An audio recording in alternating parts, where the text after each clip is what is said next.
Alright, let's talk about decouple mode. You might hear a lot of people say stay away from decouple mode if you're not used to flight games, and stay away from decouple mode if you're new, and stay away from decouple mode if you have mouse and keyboard and all that jazz. Well, I'm here to tell you that I don't think that's good advice. I think that decouple mode is the primary way to play this game, and even with mouse and keyboard and with all control schemes, it is the best way to do so. And it doesn't take that much practice and understanding to get decent at it. So take your little ship, whatever it may be, I'm doing it in a little Pisces here, find you a little asteroid field and practice. Now this indicator you see in the middle of the screen right here, I'm circling it, that is your bread and butter of flying decouple mode. Don't worry about where your objects are, don't worry about where your ship is. Worry about where that indicator is. At the bottom of the indicator you see a little arrow here. That little arrow is pointing up, means you are facing the way you are currently flying. So right now it means out that right window I'm flying forward in that direction of that indicator. Right? If I spin the ship around, you see how the arrow is pointed down? That means I am flying away from the indicator. I am going in reverse right now. If I'm looking out that window, that means out of my left window I am traveling backwards from that point. Okay? We can flip over and we'll be looking at it again. Now that's the way we're traveling. Now anytime that indicator sits somewhere, you're going to go straight to that indicator unless you are acted on with some outside force, whether it's an impact with something or a change in velocity that you've done through input, or at some atmospheric condition, which you're not going to run into here practicing in space. So first of all, let's get some speed up. Let's go fast. Alright, so you're going fast and you're flying through somewhere and you need to be looking around. Maybe you're in combat, something like that. In this mode, your main keys are going to be left control and space bar if you're flying with keyboard. Space bar is going to raise you, left control is going to lower you. Don't use your up and down to change it because that's going to be sluggish. That's throttle changing your direction. You don't want to change your direction with throttle. Change it with spacebar and change it with left control. Set it where you want it. Use your S and D to do left and right. Set it where you're going. See, I'm going to go through that gap.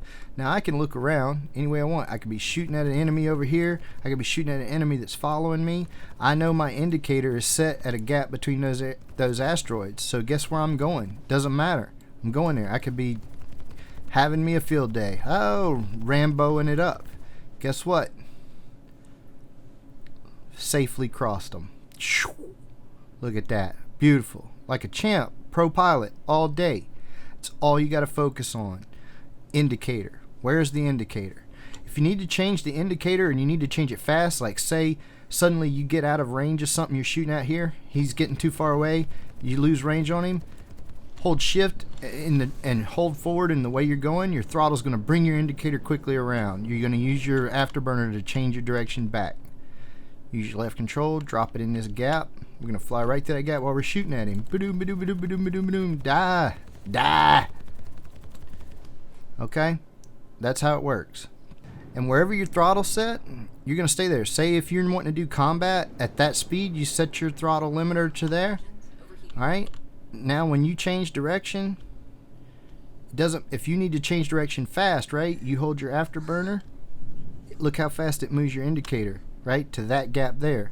But my speed never went up because of my limiter. And look at us. We're coming right on in. Right on in there. Now I can look around, coming into a landing. I'll drop my landing gear. See where we're headed. And you try to get it right on the pad. Now, bigger ships and bigger pads, it's a little bit easier to hit the center. But right here, you know, it's a little jumpy. If you got that's where the keyboard really gives you a little jumpiness. See where we're pointed? Now look. I'm just going to keep moving there. Get myself leveled out. I don't have to input anything else. As I'm almost in line, I'm going to tap space brake again. Slow me down a little bit. Slow me down a little bit. And beautiful. Landed. Have a nice stay. Alright, to accentuate the point, I'm going to drive it on home by taking a larger ship This is a Constellation Phoenix. It's a little bit bigger than the Expedition. I would say a lot bigger. And we'll take it and go run a claims jumper real quick. See how it works in combat with a larger ship, and I'll show you how it applies exactly the same. Things do not change. The laws of decoupled mode are the exact same across the board. So let's get to it. Alright, as you can see, as I pass through, I'm going to be baiting them towards me, right? As you can see, I'm kiting them. I'll lead them out, and I'm kiting them. And then I just start targeting them and sniping them. We're going to start kiting them back the other direction.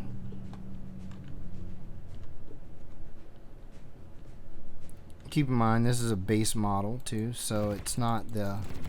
Slow down a little, let them catch up.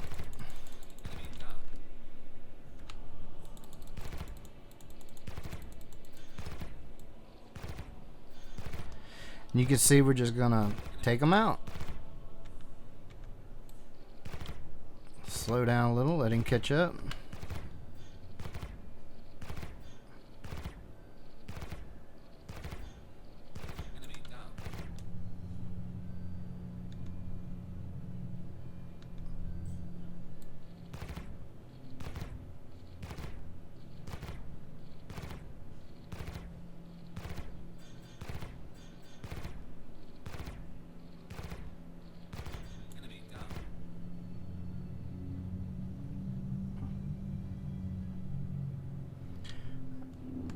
And just like that, they're all wiped out.